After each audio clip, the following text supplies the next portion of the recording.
I woke up this morning and I just felt such joy.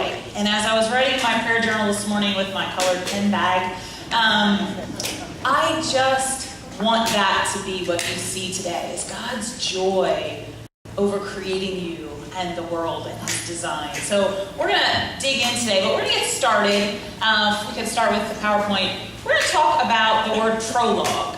And a prologue is anything that comes before. In a book series, in a movie we call it a prequel, in a music or literature you call it a prologue. So I just want you to shout out some works that you say, oh, those are prologues to this series, or that's a prequel in the movies to X and such. Just get your brains going here, make sure the coffee's like not decaf today. So come on, tell me some things, a prologue or a prequel. Don't all start at once. Say that again? Romance to Marriage. Okay, how about actual titles too, though, of books or of movies that are prologues or prequels? Hobbit, Lord of the Rings. The Hobbit, Lord of the Rings. Good job. I can't hear the voice back. Star Wars. Star Wars, remember the prequel? Do you remember what it's called? The trilogy. The fourth one. The Phantom Menace, I think. Wasn't that the prequel to the series where it goes back? Anything else in literature or music or movies? Batman Begins. Somebody else say something else? Right, sometimes even within the same story. Have you ever seen the movie The Notebook or Fried Green Tomatoes? There's that back and forth within the same movie of trying to kind of set the scene for you. And that's what a prologue does. It sets the scene. It gives you kind of essential details to understanding the story that will come later. It develops characters, and storylines get started in the prologue. Each of us have moments in our lives that serve as kind of prologues of how we kind of got started onto a certain path or how certain things happen in our lives. I'm going to have you talk in just a second about some of that with somebody else. For me, one of the prologue moments in my life would be when I was a little girl. I grew up and both parents were teachers. My dad was a special ed teacher. My mom was an elementary school teacher, and she did lots of other things as well. But our house kind of functioned and thought that way. So getting me to the path of the nerdiness that I am today, I used to wake up in the morning at our house and run downstairs because my mom would put in those little magnets on the fridge, the little letters. She would put a little new pattern for the day, like the at pattern. And then swimming on the fridge would be all of these fun consonants that I could add to the at pattern and make words. And so I would run down the stairs each morning and be like, look, I can make cat and bat and hat and bat. And I was just like so super uber excited. So, translate that like, 35, 40 years later, here you go. Words have always been so fun to me, but that's part of my prologue. I also remember just snuggling on my mom's lap, and just reading books and just listening to my mom do the voices and just hear the awe in her voice as the plot kind of progressed. And, I do that with my kids now, and I love to say, okay, we're gonna stop there. And they're like, no, not there, So that's part of my prologue, something I love to study. I love words, I love things like that. And that began in the prologue of my life with my parents investing me in that way, particularly my mom. So we don't have time to do the whole year on the table like we did last week, but I want you to pick one other person. Again, if there's a group of three, you can do it together. I'm going to give you a couple minutes, maybe 2 or 3. I'll remind you in the middle when it's time to switch to the next person if you're getting long-winded and all. I just want you to share a moment in your life, in the prologue of your life. Something that happened years ago that might explain something about the beautiful person that you are now. Okay? So 2 or 3 minutes, off you go. And feel free to continue sharing after we're finished the rest of your story. I think it's really fun to come and just get little bits of opportunity to talk to each other and learn each other's stories. That's one of my favorite parts of living in community and being a part of She Studies. Well, as we begin this journey of discovering some amazing moments found in the Old Testament, we really need to start at the beginning, at the creation era, which is kind of the granddaddy of all prologues that ever were in existence. And in the first 11 chapters of Genesis, if you weren't here last week, we kind of talked about how we're going to go through the Old Testament in chunks of history called eras. And the first era happens within the Bible in chapters 1 through 11. We're going to kind of do an overview of that today. What I want you to see in these 11 chapters is one main thing, and that is that God's ability to restore is greater than our ability to fail. God's ability to restore is greater than our ability to fail. Now, I don't think I have to spend a lot of time convincing you about our ability to fail. It's pretty inherent. You probably woke up and beat yourself up over a couple things that already happened this morning. As women, we're pretty good at that. But we fail. I don't have to convince any of you that we fail. In fact, the Bible, we get, chapter 1 of Genesis, God's creating the world. Chapter 2, he creates man. Chapter 3, it's all over and it's bad news. So we get one whole chapter in the Bible about perfection and innocence and beauty and purity in the way God designed it. And the rest of the Bible is what God did when brokenness came about. The part that we need to wrap our minds around, and what we're going to talk about today, is the part about God's ability to restore being greater. And I think sometimes in the church especially, we get this kind of glassy-eyed, rose-colored lens feeling sometimes when we come and people say things to us and we think, oh, that's so nice that you think that, but. And so one of the things that I love about the Bible is that it's not just me up here telling you these great happy thoughts and blowing sunshine at you of what I think is true. Wouldn't it be great if God were really like that and make you feel all better? The fact of the matter is that as believers, the Bible is a gift given to us so we can know truth. So it's not your opinion versus my opinion. It's not, oh, that sounds really great, but I think something different. There are things that we can really sink our teeth into as truth and hold on to them and lodge our feet. Or think of being in the beach in the summer, how you stand on the edge, and if you stand there long enough, the waves come in and then you start to shrink, and your feet kind of dig into that sand and kind of go deeper and deeper and deeper. That's the kind of sense that the Bible can give us as we sink our feet into real truth. Reading the Bible doesn't give you some gold sticker. It doesn't mean that you're going to show up and your leader's going to pat you on the back and say, what a good girl you were. It's not that at all. But to not engage in the Bible, I believe, is really to miss out on the beautiful things about God's nature, about his character, that are meant for you to discover and to live in. I remember back in college, I went to public school my whole life, and then I went to a Christian college. I went to Messiah College, and it was all new to me. I mean, those of you who went to Christian schools growing up, we didn't have chapel at Penn Manor. We didn't have, I don't know. It was new to me, and I just soaked it all in. And we had chapel, I think, twice a week at that point. So we're in a spiritual, those of you who went to other schools. But I remember Becky Tirabassi. I don't know if you know her. She's done step aerobics things. That's kind of how I got to know her first. Then she showed up at a chapel, and she's kind of a Christian motivational speaker. And I still remember the moment that she talked about quiet time. And up to that point in my life, when somebody said the word quiet time, I just thought, oh, one more thing I'm not doing right. And she got up there, and in one chapel session, she just said, if you don't have time with God regularly, man, you're missing out. And something changed in my mind.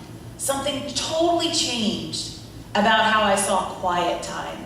I saw it as an appointment that I didn't want to break, as a date, as that time to nourish a relationship. And it wasn't a check mark in the book anymore. It wasn't one more thing that I was screwing up on in life. It was just that sentence that she said, you're missing out.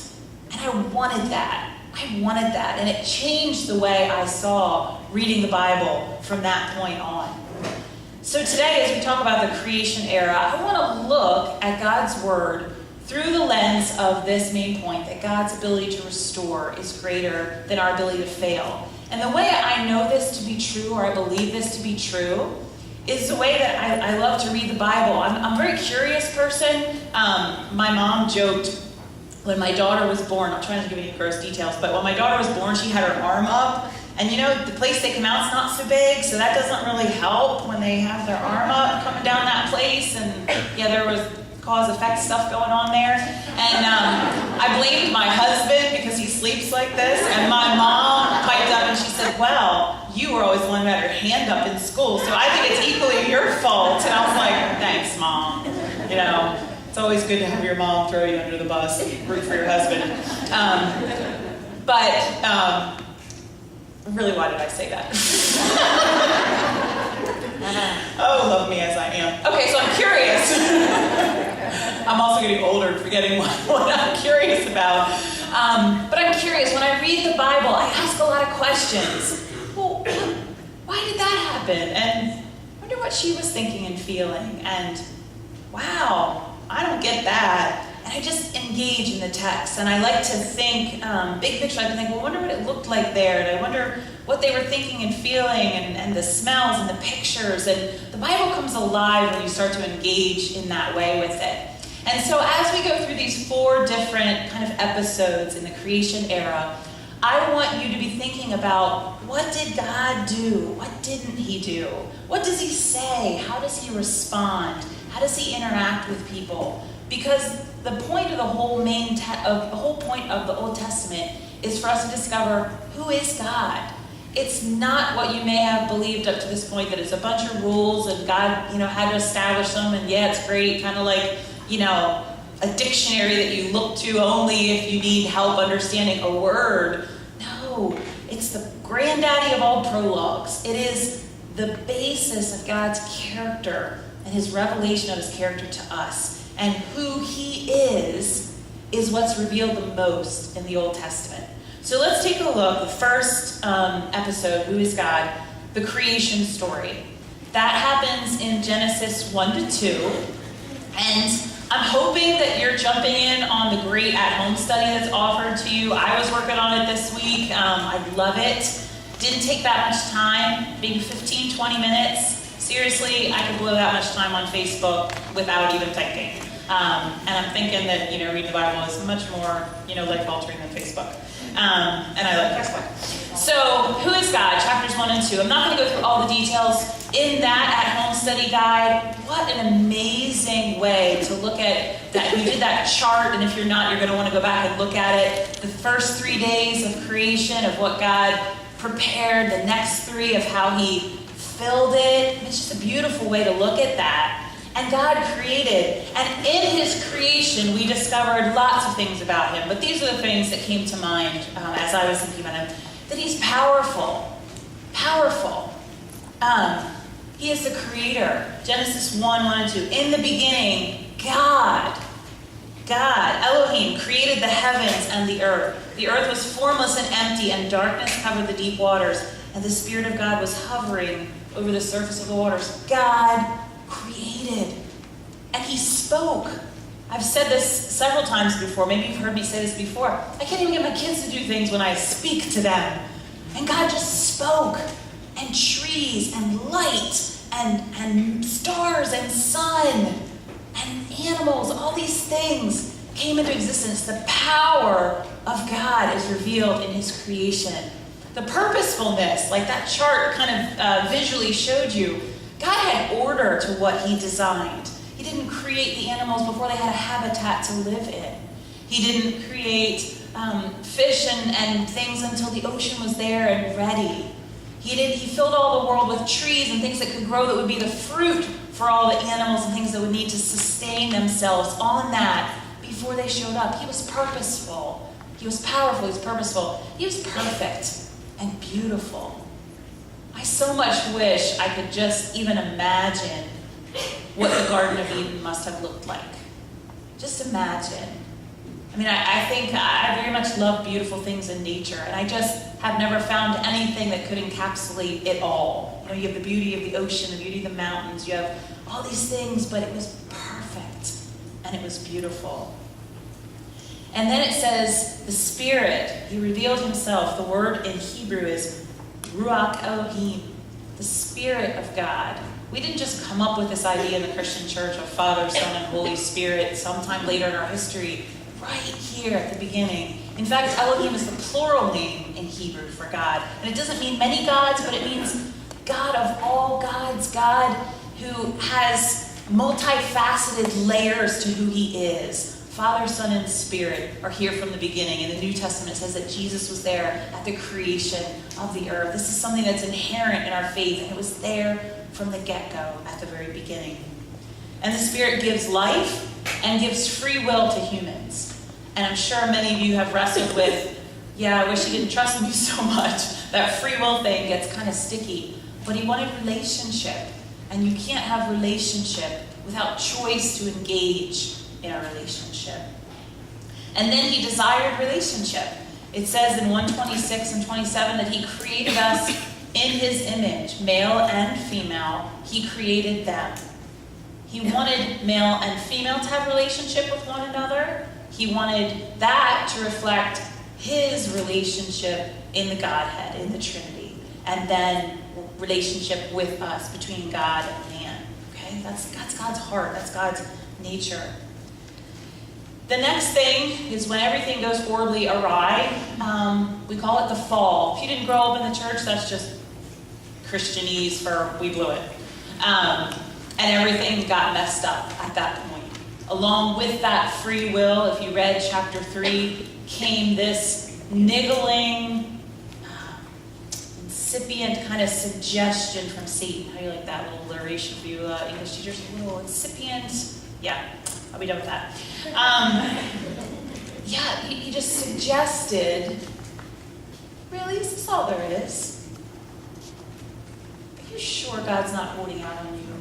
Are you sure? And we prayed this morning before, and somebody just confessed, God, all of us have done that. All of us have believed the lie that there's something else, something better. You're holding out because really, if you listen to me, it would all go better if we did it this way. And Eve just reflects the same thing that our hearts struggle with, that doubt that God really has our good at heart. And it really is the best. So in chapter 3, we see the fall. But what I want you to see, one of the things I don't think we focus on enough, because we're looking at kind of the events that are going on in Genesis and not really at God's character. There are 4 things I want to talk about God's character. First is that he's our pursuer. Adam and Eve blow it. That's not, not like a spoiler alert. It's not like you came today and didn't know that before. But what we don't talk about so often is what happened when they blew it.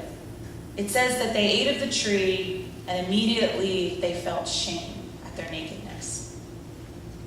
And instead of coming and saying to God, oh gosh, what was I thinking? They hide.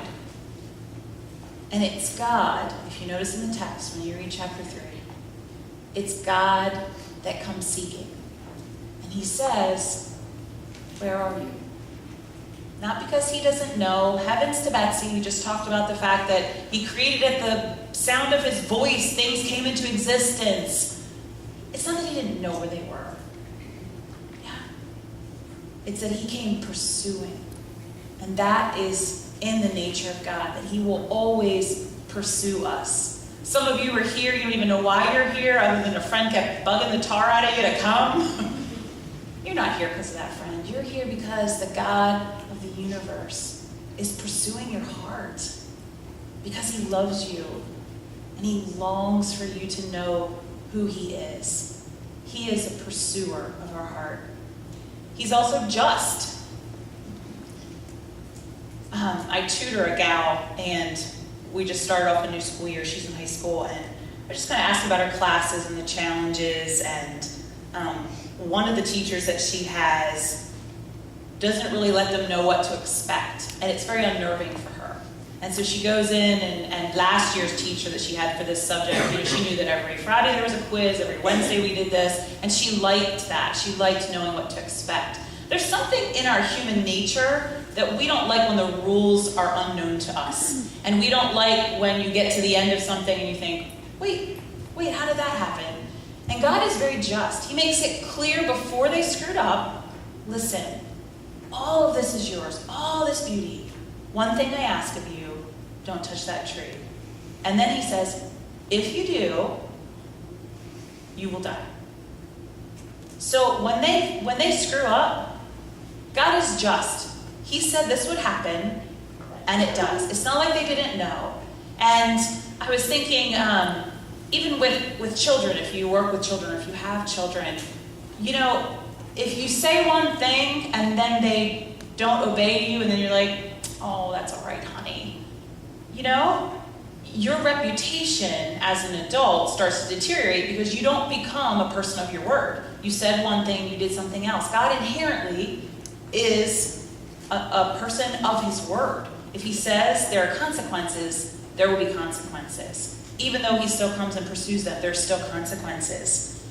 But what's interesting is we often stop reading or remembering the account of Genesis after the mess up part and after the curses, we call them, where God gives the consequences for the sin. And we love that we get pain in childbirth, and we love even more that our desire is to control, and that's not going to work for us. We love that. Woo! Not that I wrestle with any of those things in my own life. But you miss out if you stop there, because there's some really amazing things that God shows us about his character in the last couple verses of chapter 3 and the beginning of chapter 4. And that is that he's a provider. He's a provider. It says in the word that there were consequences, that they had to leave the garden. But now they're naked and they're going to be unprotected. And guess who makes them clothes? Because there wasn't a seamstress down the road yet. God himself makes them clothes to protect and care for them. And then God says, yes, there'll be consequences in childbirth, but that doesn't nullify the beauty of giving you children and the beauty of my desire to fill and populate the earth through you. The command that I gave you to fill and populate the earth, it's still going to happen. It's just going to be harder now. But he provides. He provides clothes and children. And he's a protector. There's a really interesting verse at the end of chapter 3 that says that God brought his angels, and evidently there was a tree of life, of eternal, if you had, kind of fountain of youth, I suppose, in modern day terminology. And God realized, it comes across when you read it kind of like he was a big killjoy. But really, what he was saying to his angels is, go protect them from that tree. Because if they eat of that tree now, they will forever be in their broken state. And I don't want that for them. Yeah, there are consequences. It's kind of like putting a kid in the corner and making him stay there until he's 20. That's not what God wants. That's not what we want in our hearts. God wanted to be their protector. He pursued them. He was just. He provided. He protected. I'm a big fan recently. My husband's really into music. I'm not as big as he is. But the band Gunger, if you're familiar with them, you might know the song that they sing called Beautiful. He makes beautiful things out of dust, out of us. Well, I decided to go ahead and get that album, which I love. I think that one's called Beautiful Things or Bloom. There's pictures of flowers on it. And then I thought, I really like these, so I'm a little Gunger groupie here. So I bought another one, and this one's very different. If you like music, there's lots of orchestration, lots of very unique lines and things. And they call themselves, of their genre, they were here at Leadership Summit, if you happen to come to that this summer. They call their style liturgical post-rock. Yeah, I don't know. Make up your own stuff. But what I love about it being liturgical is there's so many themes straight from the Bible that are just emerging. And I was telling, Diane and Stephanie, the teaching team, he's like, oh my gosh, this is about your era, and this is about mine, and we could do a whole thing just on their music, and it's very, very cool. But I want you to listen to this one song, and it's called The Fall. And I want you to hear in it the music and the lines and the lyrics and the beauty that it, to me, kind of portrays about God's character, and the fact that his real longing is for us to turn our face to him. And I think, one more thing before we listen to the song, I was talking with my neighbor about this yesterday, and I said, nowhere in the fall account do we read of Adam and Eve coming and saying sorry. And I wonder, this is just Jennifer, this is not scripture, this is just me. I wonder what the consequences, what the curses would have been like if they had initiated coming to God saying, man, we blew it. With my kids, if they screw up and they come to me like, Mom, I'm so sorry, there's so much more compassion in my heart because they get it. They got that they did wrong, let's move on. The consequences are minor. But when I have to go after them and say, Sass, Sophia, where are you? And I'm sure, I don't know how God said it, I don't know what the intonation is in chapter 30. But the consequences are more severe because I had to initiate. They don't even get it yet. They don't even get that they blew it. And I see God coming after them, and I see the consequences as equal to the fact that their hearts weren't turned toward Him, and that's really what He longs for. So listen to this song, if you would, called The Fall. The fall of God, the fall of man. The fruit is found in every eye and every hand. Nothing there is nothing yet in truest form. We walk like ghosts upon the earth, the ground it groans. How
in this morning. I'm sorry I didn't have the words on the side, but Gungor, Gongor, and that song was called The Fall. It's a beautiful album called Ghosts Upon the Earth. That's not a freaky reference to ghosts, it's a reference of after the fall. It was actually that line was in this song, that after the fall of man, we became like ghosts upon the earth. We had lost something powerful and beautiful and pure in who we were.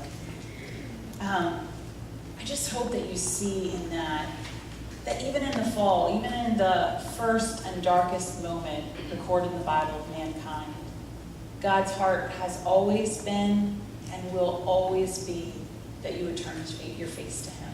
He doesn't long to punish you. He doesn't love and relish to give you consequences. He does them as a good parent does to teach a child to come back. That's his motive. All right, so creation, then the fall. There's a bunch of other things happening there that just kind of continue to show that the world's spiraling out of control. The episode with Cain and Abel, where Cain kills Abel, his brother. God protects him after that. And then God starts again with Seth. And that's the name of my little guy. So I find that verse very, very fun to read. He starts all over again and says, let's try this again. It's a God of second chances.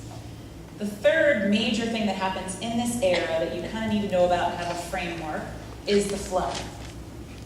And this is hard sometimes to wrap your head around because I think as women, we are innately nurturers. We are innately life givers. Literally and figuratively.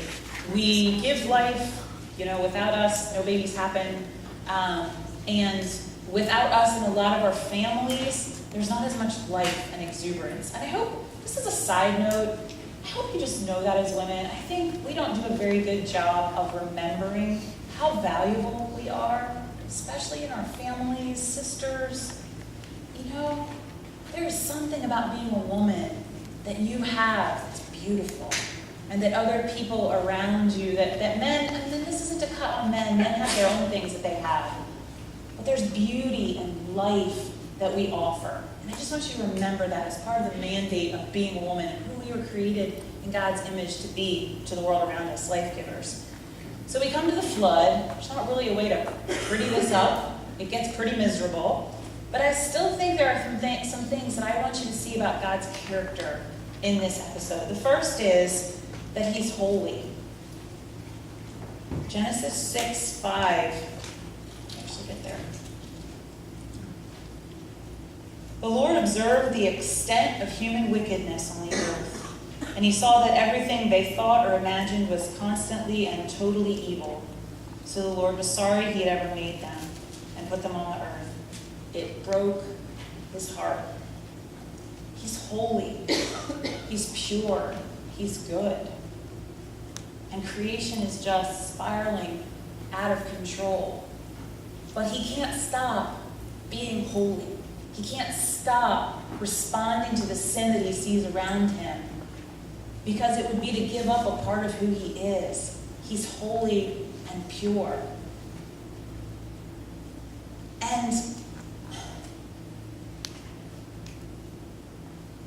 I think when we overlook that aspect of God's character and make him too much our buddy, we miss out on the awe of who he was at creation, that he is the God of gods, that he designed it for our good, and he calls the shots.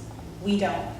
And ever since the fall, and ever since the consequences of women having that desire, I think, to control, our thoughts will always go towards, well, God, if you did it this way, my way, don't you think this would be better? And you always have to come back to the holiness of God. He knows what he's doing. He didn't really need Jennifer Rajnic to be born on the earth to figure it out. He got it going on already without me. He's holy. And it breaks his heart. Evil breaks his heart. Again, his heart is not to punish, but he will if he has to, because evil can't exist with God there as well. So everything is falling apart.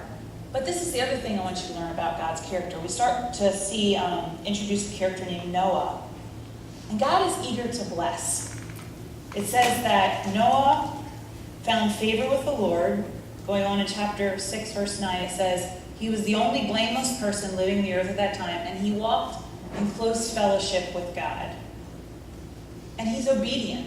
God tells him to do something as preposterous as making a big old boat. It says he followed and did what God said. He didn't think he had to call the shots, or, well, give me your 5-year plan, or what's going on here, God? Tell me and then I'll do it. He obeyed. And God was eager to bless. And his integrity was rewarded. And again, this is just Jennifer. I wonder, because I have a hard time kind of conceptualizing this wipe out of the whole earth. There's something inside of me that kind of like, what? But there's no record, I don't know if this happened, but there's no record of what did all the people who were doing evil do as this big old boat's being formed. You know, it's not like he did a model airplane at bedtime the night before and they never knew it. I mean, this thing was massive. And he's building and building, and you know, if your neighbors decided, is there a movie, what was that, is it Bruce Almighty? Is that the one? Is it the one where he builds the ark or whatever? It's like a silly thing. I mean, if your neighbor started building an ark in your backyard, you're gonna know it, you know? And I think, what did the people do? I mean, did they have opportunities? Because God's character is one of wanting to restore, wanting to love. I can't help but think if they had come and said, hey Noah, what are you doing? And hey, why would God tell you to do that? And who is this God? That if they wanted to turn toward God, they could have. And the God who restores, the God who wants people to follow him, would have welcomed them. I don't know what happened, but there's no evidence that anybody else got it, that anybody else wanted to follow God, wanted to know him. So it's not so much that God came down and wiped everybody out, I don't think, because it's not in his nature that he didn't first give them opportunity to respond. He could have just said, Shazam, there's a boat. I mean, he said, Shazam, there's the Garden of Eden. He could have just made the boat, and off they went. But there's something about giving us free will that he will never go against, but that it can be part of our greatest demise if we don't use it properly. So he's eager to bless, and then he's a promise keeper. Again, we're not going to go into all the details of the flood account. But after the flood, and after he cares for Noah, and he prepares, they come out and they worship God, and he promises that he'll never flood the earth again. And he sends a rainbow as a sign, of which we still get to see to this day. He's a promise keeper. And the last of the 4 major episodes in this era is the Tower of Babel.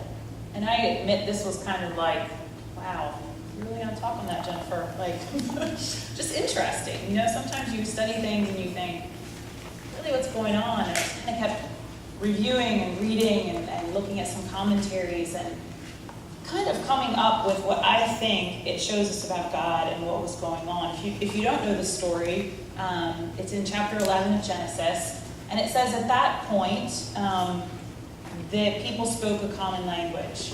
And in fact, the mandate to multiply and fill the earth, Adam and Eve, it's been continuous. God said the same thing after Noah and his 3 sons, Ham, Shem, and Japheth. I don't know how to say those correctly.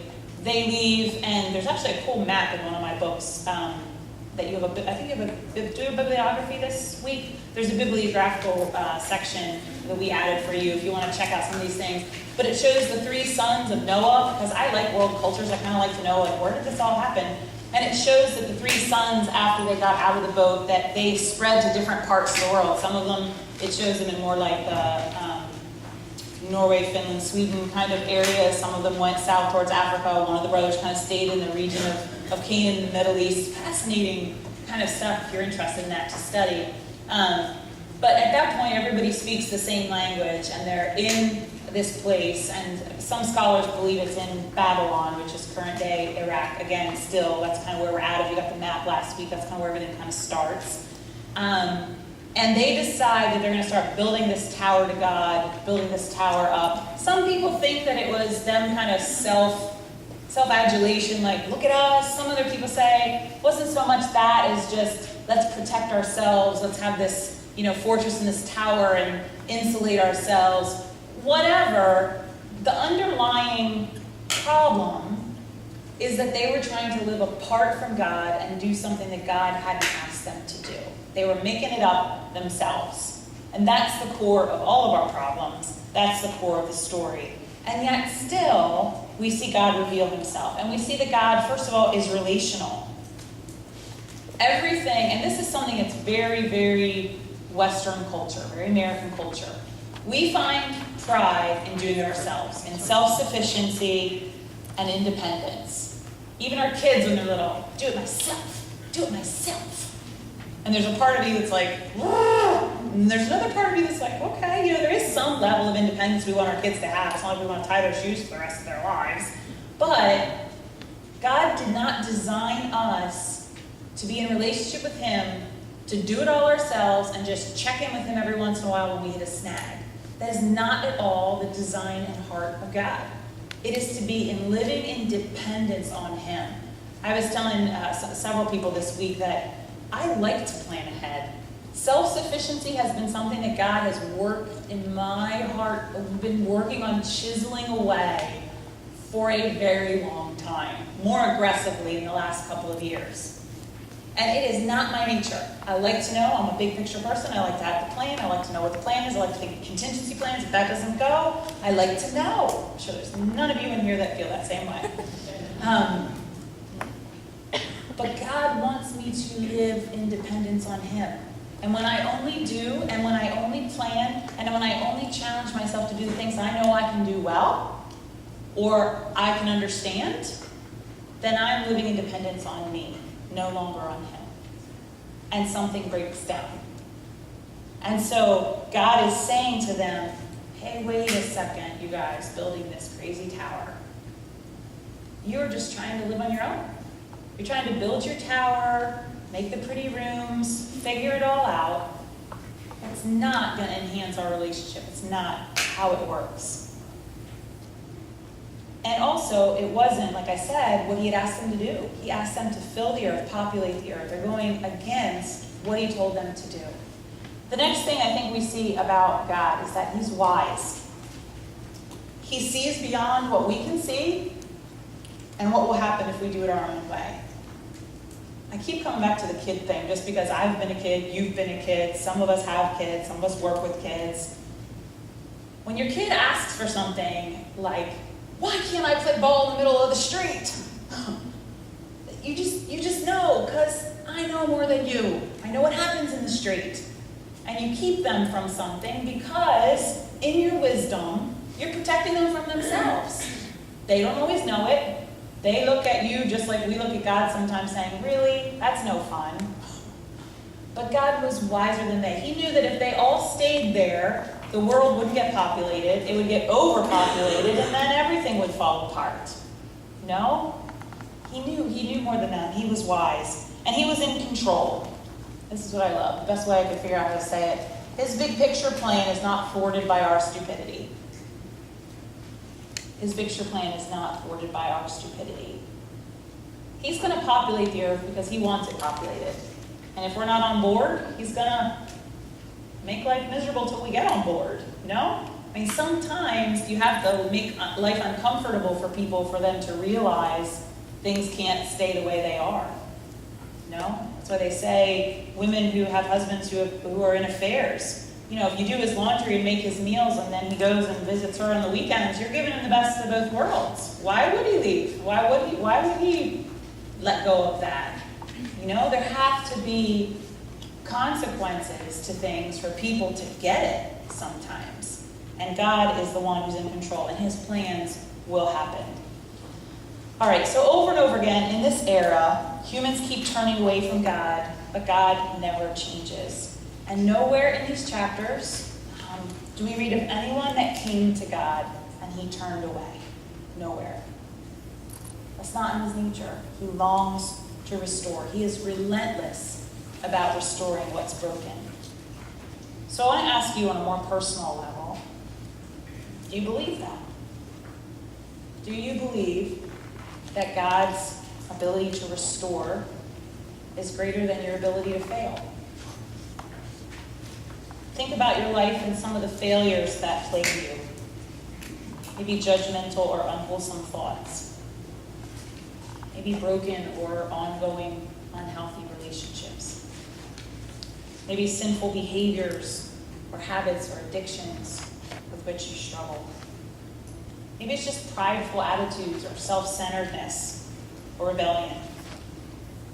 Things you wrestle with late at night when no one's around. Thoughts that plague you. Like I said at the beginning, I don't have to spend any time proving to you about the failure of man. But if we left it there, we miss the whole point of the creation era. Is that it's from a God who not only created, but he will restore. He will restore those things in your life. You might not know how he's going to work. There's that whole control thing, consequence coming back to bite us in the bottom. You might not know how he's going to do it.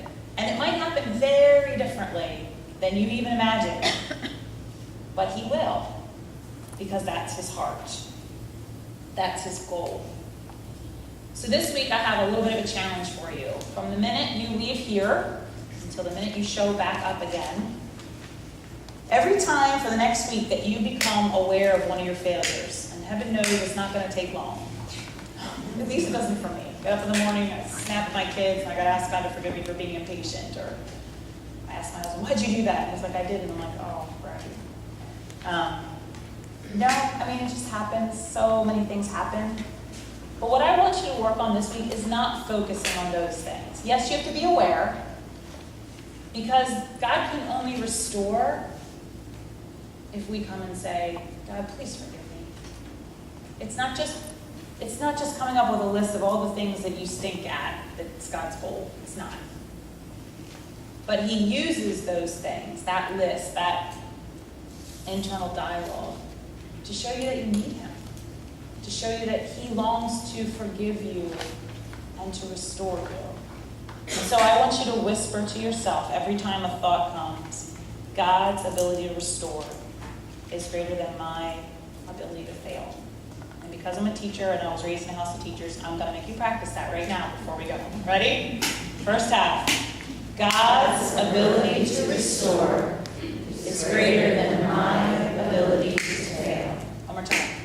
God's ability to restore is greater than my ability to fail.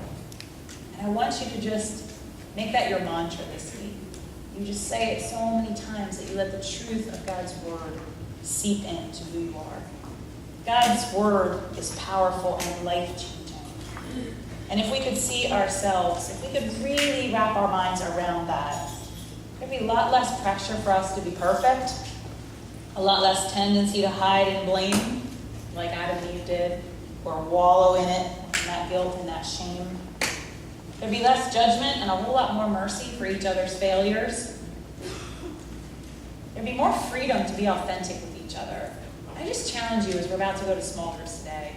You know what? We are all broken. There's not one woman in that room sitting around you that hasn't been through some stuff, both caused by her or caused by other people to her. Not one. And when you realize that it's all about God's ability to restore, and not so much about the failure, so much more grace and authenticity that comes in our relationships with each other. And then just more confidence in a God who's able to restore things that seem utterly hopeless to us. Utterly hopeless. I hope that that's what you've seen today. I hope you've seen that God, in a new way, through those different events in the creation era. That's my heart for you. Let me pray for you, and then we're going to tell you about small groups. Okay? Heavenly Father, I know that you love and pursue every single woman that's here. Whether she doesn't know you personally and she's just checking it out, God, pursue her. God, show her your true character. Whether it's the woman who's known you for a long time but's forgotten who you really are, woo her back into relationship with you.